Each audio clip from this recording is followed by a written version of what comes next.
Allez, dans cette vidéo, les gars, je vais pouvoir répondre à toutes vos questions. Vous avez été des centaines à me poser des questions en privé, notamment sur Instagram et sur TikTok. Je vais pouvoir essayer d'être le plus honnête possible, les gars, dans ce question-réponse. Forcément, j'ai pu pas tout prendre les questions, j'en ai eu beaucoup, mais j'ai vraiment pu sélectionner les plus pertinentes, etc. Celles également qui peuvent aider d'autres personnes qui ont potentiellement un peu le même parcours que moi, etc. Donc, je vais pouvoir, les gars, tout vous partager ça. J'ai sélectionné, on va dire, allez, une dizaine de questions intéressantes que je vais pouvoir développer à travers cette vidéo. Donc, reste bien jusqu'à la fin parce que je pense qu'il y aura pas mal de valeur et ça peut également t'aider toi et dans ta situation. Avant qu'on démarre les gars, je vous invite vraiment à vous abonner, à liker, à commenter, ça aide forcément toujours pour le référencement. Selon les statistiques de ma chaîne YouTube les gars, il y a encore énormément de personnes qui regardent les vidéos et qui sont pas forcément abonnés. Encore une fois les gars, je vous répète, mais il y aura une vidéo par jour sur cette chaîne YouTube vraiment remplie de valeur. Donc ça vous aide vous, ça m'aide moi aussi forcément à vous faire des vidéos de plus en plus avec une grande qualité. Donc, je vous invite vraiment à vous abonner dès maintenant, au moins c'est fait, et activer la cloche pour être sûr de ne pas louper les prochaines vidéos. Fait, les gars.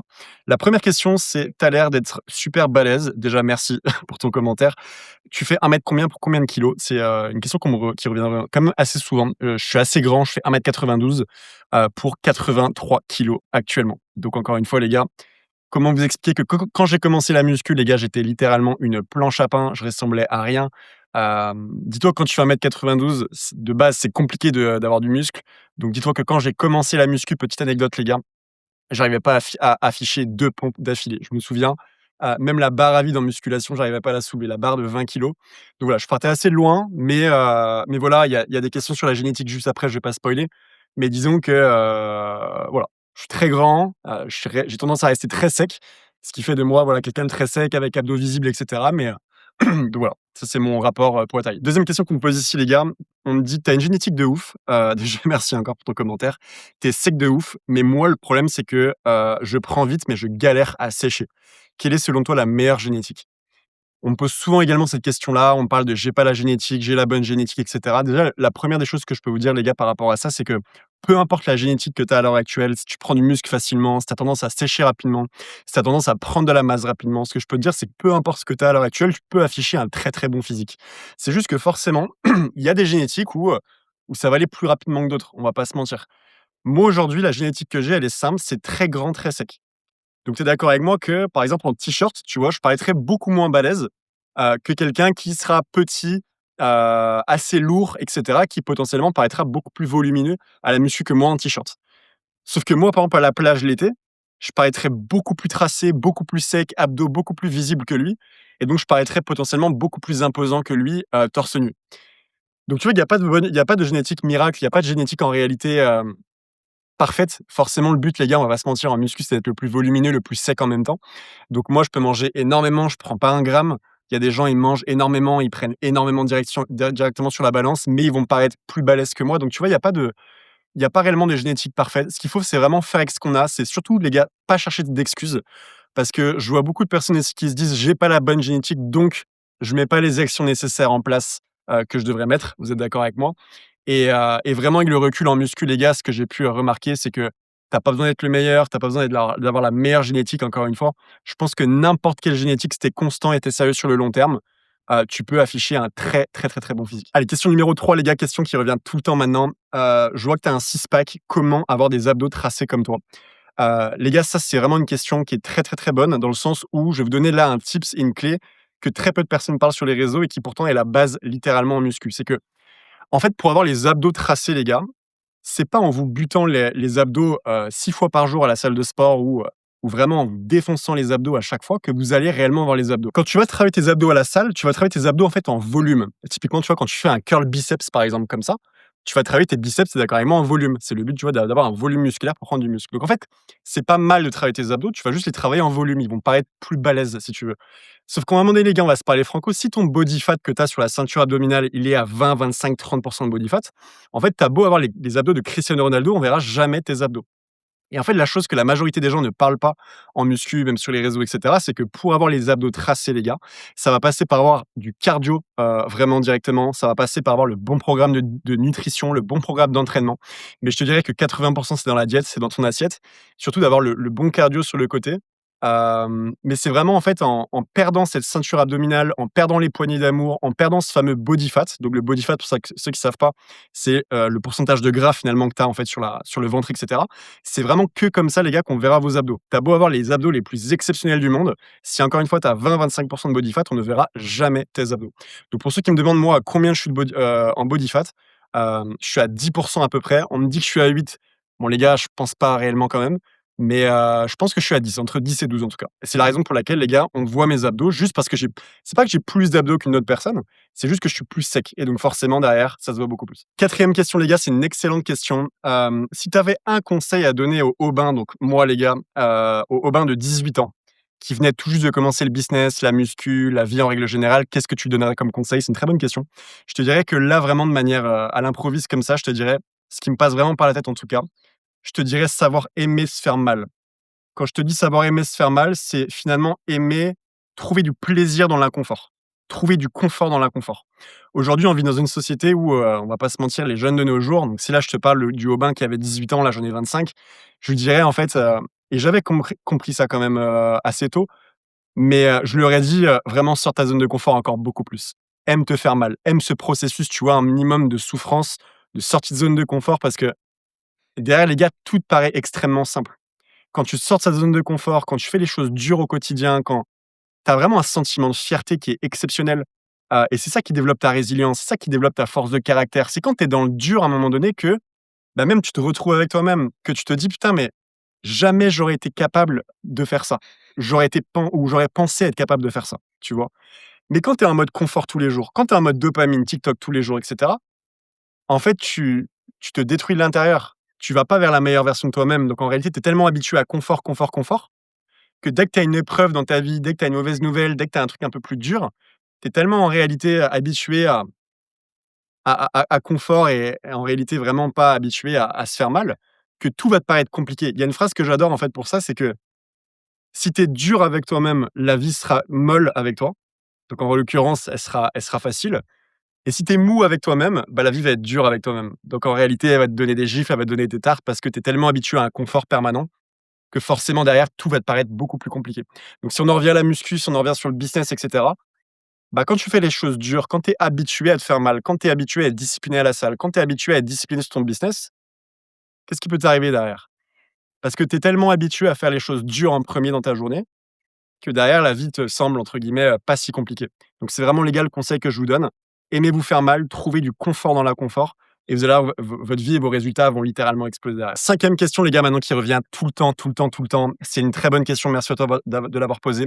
Comment rester motivé? Je me démotive H24 tout le temps à la salle de sport. Les gars, en fait, cette question revient tout le temps et je vais vraiment pouvoir prendre le temps de la développer avec vous parce que pour moi, elle est fondamentale. Hem, En fait, cette question les gars, c'est pas un problème de motivation, toi qui me poses cette question que tu as. C'est un problème de structure. Je m'explique les gars, c'est que c'est pas un problème de motivation, je veux dire, tu sais ce que tu dois faire. Tu sais que tu dois bien manger, tu sais que tu dois t'entraîner, tu sais que tu dois te lever tôt, tu dois bien dormir, tu dois bien manger, bref, tu sais tout ça. Donc en réalité, c'est pas réellement que tu es pas motivé, c'est juste que tu as tendance en fait à lâcher dès que ça devient un peu compliqué, tu vois? C'est la raison pour laquelle les gars, les salles de sport, vous êtes d'accord avec moi qu'en janvier, elles sont toujours pleines? Et pourquoi? Comment vous expliquer que, par exemple, là, on est en avril et bizarrement, dans ma salle de sport, il y a moins de monde? C'est bizarre, tu vois? Pourquoi en janvier, il y avait tout le monde avec les bonnes résolutions et là, pourquoi en avril, il y a moins de monde? Parce qu'on voit que les gens, en fait, ne tiennent pas suffisamment longtemps dans la durée. Donc en fait, c'est pas réellement un problème de motivation, c'est un problème de cadre, c'est un problème de plan. Ils ont pas le plan clair qui va les faire suffisamment tenir longtemps dans la durée, tu vois? C'est la raison pour laquelle, les gars, j'ai écrit le reset 30 jours. C'est 30 jours où tu as le plan d'entraînement parfait pour toi, le plan de nutrition parfait également pour toi. Tu as vraiment la feuille de route, tu sais exactement comment t'entraîner, exactement comment bien manger. Pour ça, les gars, vous avez toutes les informations en description de la vidéo. Vraiment, je vous invite à aller voir parce qu'encore une fois, ça va vraiment faire la différence pour vous. Et en fait, quand tu as un plan comme ça, ce qui est cool, c'est d'ailleurs ce que j'avais fait en fait au début dans la muscu, c'est que tu as pas le choix de faire les choses. Moi, j'avais pris un coach au début, ce qui fait que chaque dimanche, je devais faire un rapport à mon coach. Donc en fait, j'avais pas le choix que de rester motivé pour répondre à ta question parce qu'en fait, j'avais le bilan tous les dimanches avec lui. Tu vois? Donc je pouvais pas lui dire: «Ah bah non, j'ai pas fait ça, j'ai pas fait ça». Non, parce que c'est comme si j'avais fait un pacte avec quelqu'un et donc forcément, ce pacte-là, je devais le respecter derrière, tu vois? Bah, le reset 30 jours, c'est pareil, c'est une sorte de pacte avec toi-même et avec moi-même. Tu as un plan d'entraînement, un plan personnalisé de diète. Ce qui fait que tu pourras pas avoir des humeurs, enfin des sauts, tu vois? Un coup, je suis motivé, un coup, je suis pas motivé. Non, tu es motivé et en plus de ça, tu as un cadre à respecter. Et vu que tu as un cadre à respecter, tu sais que la majorité des gens, voire 99 des gens, font un peu les choses en mode à tâtons, tu vois? «Ah, j'ai envie de faire les pecs, j'ai envie de faire le dos. Ah, j'ai la flemme, putain, je suis sorti hier, j'ai la flemme, je suis fatigué, ah, j'ai pas envie de m'entraîner. Oh, bah, tu sais quoi, là, j'ai un peu faim, un cheat meal, vas-y, c'est pas grave». Tu vois? La majorité des gens sont comme ça. Donc en fait, s'ils loupent une séance, c'est pas grave. S'ils loupent 3 séances, c'est pas grave. Donc en fait, ils finissent par arrêter. Alors que si toi, tu as un cadre, non pas que tu peux pas te faire plaisir, on va voir dans l'accompagnement que je t'ai fait que tu peux te faire plaisir. Mais c'est juste que quand tu as un cadre avec quelqu'un, c'est ça qui va te permettre de durer suffisamment longtemps, les gars, sur la durée. Donc c'est pas un problème de motivation, c'est pas un problème de fameuse discipline comme tout le monde dit. Je pense que c'est juste que tu as pas encore le bon cadre. Trouve ce cadre-là, tu as toutes les informations dans la description. Question numéro 6, les gars, c'est une excellente question encore, qui revient assez souvent. On me dit: «Tu as un physique vraiment excellent». Déjà encore merci pour ton commentaire, mais je suis sûr que tu pourrais faire une énorme prise de masse encore. En fait, ton commentaire, il est extrêmement pertinent. Tu me demandes, en fait: «Est-ce que tu comptes faire une prise de masse?» Ton commentaire, il est pertinent parce qu'effectivement, tu vois, je pense que vraiment, en tout cas, pour moi, j'ai un bon physique.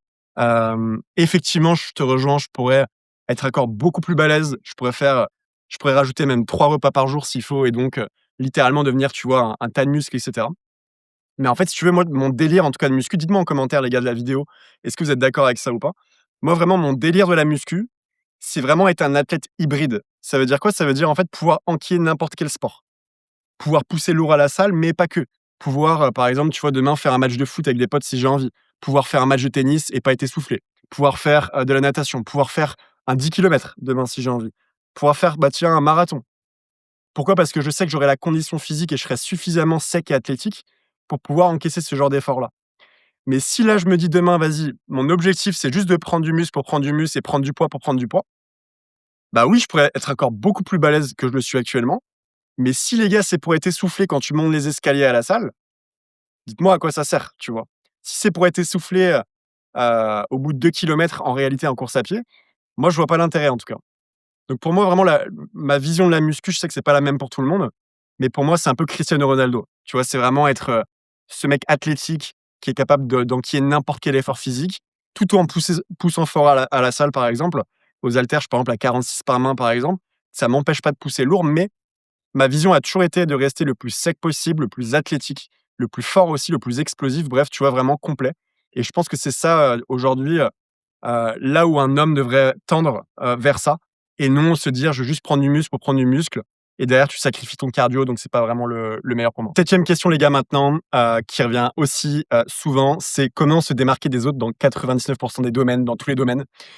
Comment se démarquer des autres? C'est une bonne question les gars. Je te dirais déjà que, tu dois agir en tant que professionnel. C'est ce qui me passe directement par la tête.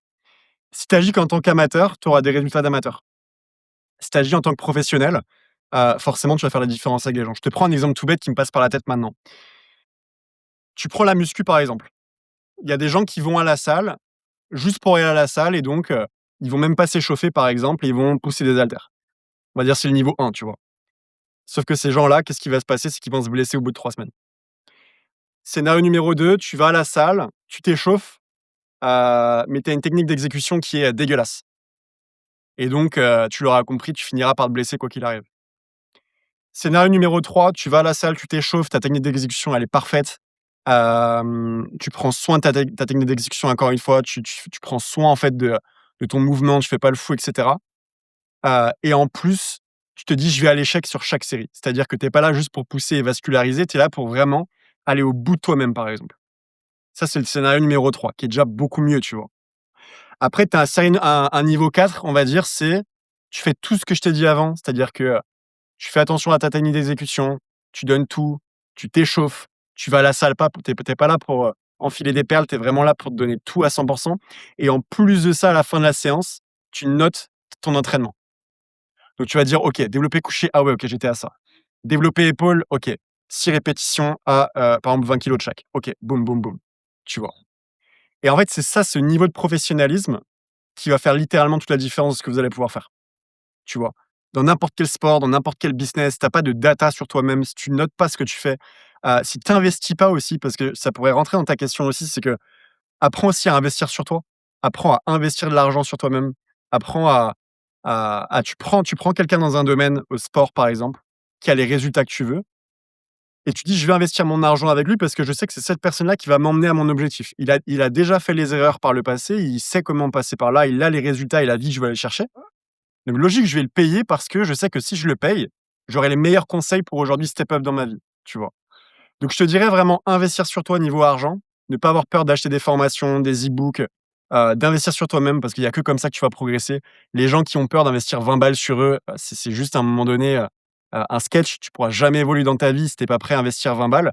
La majorité des gens qui sont pas prêts à investir même des centaines d'euros sur eux-mêmes, c'est les mêmes qui ont un iPhone 18, ou 17, dernier cri, tout le temps, tu vois? Donc c'est juste un non-sens, c'est une question de priorité pour moi. Mais je te dirais pour répondre à ta question, première étape, hem agis en tant que professionnel. Si tu fais les choses encore une fois comme un amateur, tu auras des résultats comme tout le monde. Si tu fais vraiment les détails qui font les différences et tu vois, tu te dis par exemple sur ton business, tu te dis: «Je développe pas un business juste pour développer un business, je développe mon business comme si j'avais mis 1 million d'euros sur la table». Ça, c'est agir en tant que professionnel. Développer ton business comme si par exemple, bah, tiens, comment une entreprise, penserait à ma place pour les pubs? Comment une grosse entreprise ferait la prospection à ma place? Ah OK, bah, je vais la faire comme ça. Comment telle ou telle ou telle ou telle personne qui est déjà successful agirait à ma place. Et donc derrière, tu vas faire exactement la même chose avec finalement ce même niveau de professionnalisme. Et bah, forcément, les résultats dans n'importe quel domaine que tu vas pouvoir entreprendre, sport, business, relations, peu importe, tu auras des résultats qui seront largement supérieurs à la moyenne des gens. Il y a 8e question, je l'ai pris, elle m'a fait marrer cette question-là. On me demande: «Où est-ce que tu habites? Est-ce que tu es en couple? Est-ce que tu as des animaux?» et cetera. Bref, c'est un peu une question, global. Donc yes, je suis à Toulouse actuellement, comme tu peux le voir, le très, très, très beau soleil du sud, est présent. Je suis en couple effectivement et j'ai un chien et un chat. Donc voilà les gars, je kiffe ma vie ici. Franchement s'il y a des Toulousains qui écoutent cette vidéo, dites-moi un petit peu ce que vous en pensez, mais je trouve que c'est vraiment une très, très bonne ville. J'ai, vraiment ma routine, je suis vraiment bien. Le matin, je me lève très tôt pour aller à la salle. Je développe mon business la journée. Le soir, je suis un peu plus chill parce que j'ai du temps aussi pour moi, grâce à l'entrepreneuriat. Donc je te dirais vraiment j'adore ma routine en tout cas. Pour parler de routine, pour apporter un peu de valeur, je pense que c'est vraiment ça que toutes et tous on devrait avoir. Tu as vraiment une routine, tu vois, qui te correspond, qui te permet d'être discipliné, qui te permet finalement d'avoir un pacte envers toi-même, tu vois, encore une fois. Et c'est juste ça et moi aujourd'hui, pour rien au monde, je remplacerais ma routine, tu vois? Genre je kiffe me lever tôt, toi tu me parles de mes animaux, par exemple, je suis avec mon café, je suis avec mon chien, bref, je kiffe. Je sais que la majorité des gens sont en train de dormir encore et moi je m'apprête à aller à la salle. Bref, c'est plein de petits trucs comme ça où ouais, j'aime vraiment là, en tout cas, où je vis, j'aime, ma routine, et je pense que c'est ça vraiment le plus important, c'est kiffer, ta routine, kiffer, là où tu vis, prendre du plaisir dans ce que tu fais et il faut que tu te sentes bien là où tu es, c'est le plus important. On me demande en question 9, est-ce que tu es nati? Alors nati, les gars, pour ceux qui savent pas, c'est est-ce que tu es naturel? La réponse, c'est non, les gars, je me pique, 3 fois par jour. Non, je déconne. C'est une blague, les gars, je vous ai fait marcher. Non, forcément, je suis naturel. Dans tous les cas, ça se verrait sur mon physique, les gars. On me dit souvent, par exemple, que je manque de haut de pec, par exemple. Bah, les gars, en fait, si vous avez des hauts de pec comme des montagnes, le truc, c'est l'Everest ici. Faut se poser des questions, tu vois? Donc, des fois, comme j'aime bien dire sur certains physiques, sur, le YouTube Game et cetera, le doute est permis, tu vois? Le doute est permis, ça veut dire quoi? Ça veut dire que beaucoup, beaucoup de personnes vont te dire qu'elles sont natty alors que c'est pas vrai. Mais en réalité, si tu connais un minimum en musculation, tu vas savoir déterminer, quels et quels physiques sont naturels ou dopés. Donc voilà, mais plus sérieusement par rapport à ça, je te dirais de jamais te doper, je te dirais de jamais prendre ce genre de produit-là. Ça va littéralement te tuer, mais pour vraiment le vrai sens du terme. Ça va tout dérégler dans ton corps et encore une fois, c'est vraiment le mindset pour moi, on va se dire franco les choses, mais vraiment le mindset de choisir la facilité, le mindset, tu vois, de te dire, «J'aime, monter par l'ascenseur et pas par l'escalier», tu vois? Tu aimes pas te faire mal et donc solution de confort, hop, tu claques sur un truc et c'est bon, tu as les résultats que tu veux. Franchement, pour moi, il y a aucun mérite, je vous dis vraiment la vérité. Après, chacun est libre de faire ce qu'il veut. Je suis personne pour juger, tu vois? Mais vraiment, prendre de l'avance juste parce que tu as pas envie de bosser assez longtemps sur toi-même, pour moi, c'est une blague. Je mets quand même un disclaimer. Après, si tu es bodybuilder, si tu es vraiment, tu vois, en mode, «Ma vie, c'est la muscu», et tu veux faire des compètes et cetera, à la limite, OK, parce que là, tu auras pas le choix. Mais si tu es comme moi, en mode, tu es juste un pratiquant comme ça et cetera, pour moi, c'est bullshit d'en prendre et en tout cas, c'est pas la mentalité que j'ai envie de véhiculer, sur cette chaîne ou quoi que ce soit parce que pour moi, c'est justement en montant les escaliers, en vision long terme, en travaillant longtemps sur toi-même que tu auras les résultats et pas en prenant des raccourcis, pour au final avoir des soucis de santé, 3 mois après, tu vois? Question 10 que je vois ici. C'était tout simplement, en combien de temps, en gros, je crois que c'était ça la question de 10, en combien de temps je peux devenir musclé si je commence maintenant? En gros, c'est ça. Ou en combien de temps je peux avoir les abdos et cetera si je commence maintenant? Je te dirais que il y a pas, c'est pas genre en mode en 2 semaines, tu vas arriver à la salle et et tu vas être musclé en 2 semaines. Ça existe pas ça, tu vois? Je te dirais que pour moi, dans tous les domaines que tu vas pouvoir entreprendre dans la vie, c'est souvent 90 jours après. C'est souvent un cycle où tu vas vraiment pouvoir voir une belle évolution. Je me souviens, moi, quand j'ai commencé la muscu, là où mon entourage m'a dit, «Putain, tu t'es vraiment transformé, on ne te reconnaît pas» et cetera, c'était 90 jours après, donc 3 mois après et en fait, c'est ça et donc du coup, la question que tu peux te poser par rapport à ça, c'est au final, de regarder ton corps à l'heure actuelle, comme je répète souvent, de regarder la vie que tu as à l'heure actuelle et de te dire au final: «Est-ce que tu es content? Est-ce que tu es pas content?» Tu vois? Et finalement de te dire: «Bah, qu'est-ce que tu as fait dans les derniers 90 jours?» Si là, à l'heure actuelle, tu as le physique que tu veux, tu as la vie que tu veux, on va dire que voilà, tu es bien et cetera, ça veut dire que potentiellement tu as eu les bonnes habitudes dans les derniers 90 jours. Par contre, si à contrario, dans les derniers 90 jours, tu as fumé, tu as bu d'alcool tous les soirs, tu es sorti tous les week-ends et cetera, tu peux pas afficher aujourd'hui un bon physique. C'est pour ça les gars que, encore une fois, j'ai créé le reset 30 jours. N'oubliez pas que là, on est à 90 jours de juillet, donc de l'été par exemple. 90 jours où tu n'auras pas le choix encore une fois, de te mettre torse nu sur la plage, tu auras pas le choix que de montrer ton physique aux gens. Donc autant les gars être en shape pour cet été. Là, tu es dans le parfait timing en avril pour mettre les bouchées doubles, pour investir sur toi, sur ta santé, sur ton physique. C'est pour ça les gars que j'ai créé le reset 30 jours. C'est 30 jours où tu as, un plan d'entraînement personnalisé, un programme de diététique également personnalisé pour toi. Vous avez toutes les informations, les gars, dans la description, encore une fois, de la vidéo. Et ça, c'est vraiment typiquement la chose, les gars, qui va faire la différence. De toute manière, toutes celles et ceux-là qui vont prendre la décision d'être musclés, tracés pour cet été dès maintenant, bah, encore une fois, pour répondre à ta question, tu auras les résultats 90 jours après. Donc, tu seras vraiment parfait pour l'été. Avant-dernière question, les gars, question numéro 11. On m'a posé pour la question numéro 11, si tu avais un conseil à donner à la génération des jeunes à l'heure actuelle, ça serait quoi? Donc, je pense que tu veux dire par là peut-être les 18-25 ou les 15-25, on va dire quelque chose comme ça, voire les jeunes en règle générale, je te dirais vraiment de faire attention les gars à votre dopamine. C'est vraiment un sujet que je parle souvent, mais la dopamine les gars va soit totalement niquer votre vie, soit totalement transformer votre vie. On a tous de la dopamine, il y a pas un monde où tu peux te dire, «J'ai pas besoin de dopamine» ou quoi que ce soit. Mais en fait, c'est ça, tu dois vraiment, si tu veux, mettre cette dopamine à ton avantage. Mais le meilleur conseil que je peux vous donner, les gars, surtout pour les jeunes, c'est supprimez-moi TikTok, supprimez-moi Instagram, et cetera, si tu as pas de business. Si tu as un business, oui, utilise ces réseaux sociaux-là à ton avantage, encore une fois, fais-les travailler pour toi, pour développer ton entreprise, et cetera. Mais si tu pas de business, à quoi ça sert de scroller toute la journée, de passer ton temps sur TikTok, et cetera? Tu vas juste te cramer le cerveau et c'est une réalité. Et comment je le sais ça? Et je pense que même tous les youtubeurs peuvent potentiellement en témoigner, c'est que énormément de personnes aujourd'hui galèrent à finir une vidéo de 20 minutes. Tu vois, je sais pas combien cette vidéo va faire par exemple, mais là, toi, si tu regardes encore cette vidéo là maintenant tout de suite, c'est que tu as un mec qui a déjà le cerveau un peu plus propre que la moyenne des gens.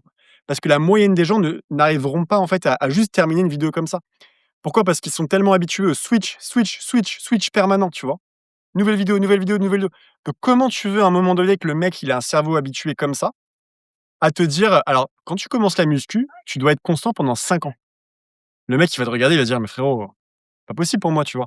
Donc bien sûr qu'il y aura des up and down tous les jours, des motivations et cetera, parce que ton cerveau, tu l'habitues à avoir une explosion de dopamine et de «bien-être» entre guillemets, en instantané comme ça, sauf que toi, tu as rien fait. Donc forcément, ton cerveau, il est déréglé, ton cerveau, il a pas envie de passer à l'action, et cetera. Donc le meilleur conseil que je pourrais donner à cette génération-là, c'est revenez aux choses de base de la vie, à la bonne dopamine. Tu prends le soleil, tu dois kiffer prendre le soleil.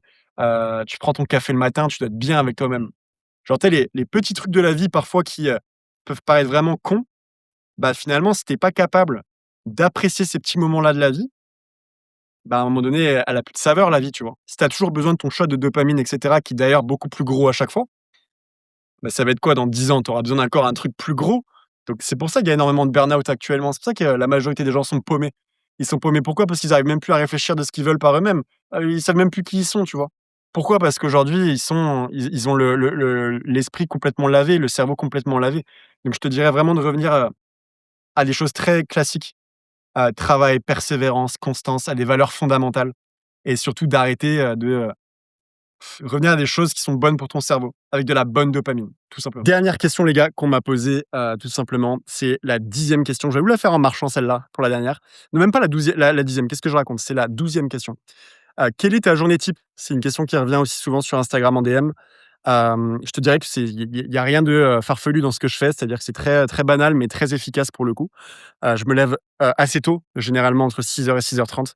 J'aime bien, les gars, prendre mon petit café, encore une fois, comme je disais tout à l'heure, au calme, tu vois? Quand il fait encore nuit dehors, je suis avec mes animaux, je suis bien, je m'apprête à aller à la salle, tu vois? Vraiment ce temps de café, vraiment, il me met vraiment dans un bon mood, où je suis concentré sur ma séance, je sais que je passe une bonne séance, donc je suis vraiment en mode gratitude, tu vois? Pour la vie que j'ai et cetera. Je pense que le matin, on devrait tous avoir un petit moment comme ça, tu vois? Où vraiment tu kiffes, tu vois? Être avec toi-même, tu as de la gratitude, tu sais que tu vas passer une bonne journée et cetera.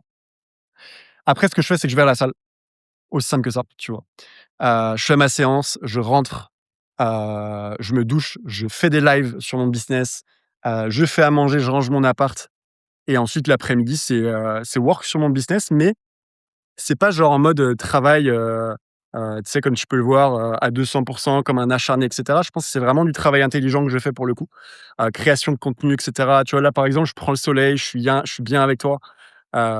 C'est pas du travail, tu vois, derrière un bureau, toute la journée. C'est vraiment, tu vois, moi, c'est vraiment cet équilibre que j'aime bien avoir. C'est vraiment, tu vois, kiffer ma vie, tu vois, demain aller, partir en week-end si je veux avec ma copine, mais tout en continuant, mon business. C'est vraiment, tu vois, ce lifestyle que j'ai envie d'avoir. Pouvoir allier entre guillemets «plaisir» et travail en même temps. Alors forcément, au début, tu dois mettre les bouchées doubles. C'est pas parce que, tu es entrepreneur que tu as de la coulée douce et cetera, mais j'arrive vraiment à m'organiser comme ça. Tu vois, par exemple, quand je vais sortir mon chien, bah, je sais que je peux travailler en même temps. Bref, c'est plein de choses comme ça et qui fait que mon style de vie, ouais, je le kiffe plutôt pas mal. Donc voilà les gars, pour répondre à votre question. Sur ce, c'est la fin de cette vidéo. Il y aura d'autres FAQ, il y aura d'autres questions qui vont arriver parce qu'encore une fois, vous êtes des centaines à m'envoyer des messages, notamment, pour le reset 30 jours. J'ai reçu beaucoup de messages par rapport à ça aussi. Encore une fois, vous avez toutes les informations les gars concernant l'accompagnement, diète, l'accompagnement tout simplement, programme d'entraînement dans la description de la vidéo. J'espère que ça vous a plu. N'hésitez pas encore une fois à vous abonner, à liker, commenter, ça aide toujours pour le référencement. Et puis les gars, je vous dis à très, très, très vite pour une prochaine vidéo.